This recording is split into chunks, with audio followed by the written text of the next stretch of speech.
Tervetuloa mun uuden videosarjan pariin, Koiran kasvattajan päiväkirja. Mä olen kasvattanut koiria vuodesta 1999 lähtien ja 25 vuotta on siis jo täynnä kasvatustoimintaa. Ja tämän videosarjan ajatuksena on kertoa vähän, että miten mä tätä kasvatustoimintaa pyöritän ja mitä kaikkea tähän koiran kasvattamiseen liittyy.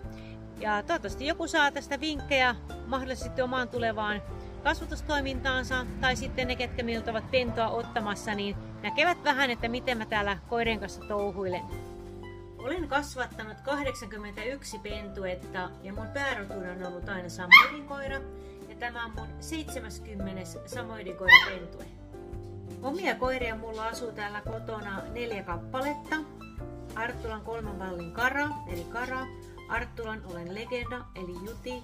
Arttulan odottamaton Oikku, eli Oikku. Ja vielä nuorimmainen Essi, eli Arttulan kaunein vievoito.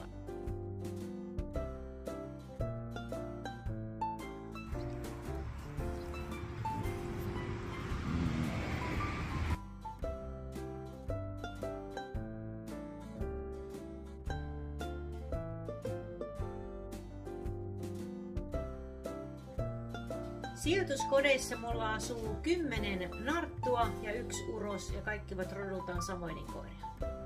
Siinä sitten mun kasvatustyön tärkeimmät luvut tällä hetkellä ja toivottavasti tulette viihtymään tulevien jaksojen parissa ja nähdään!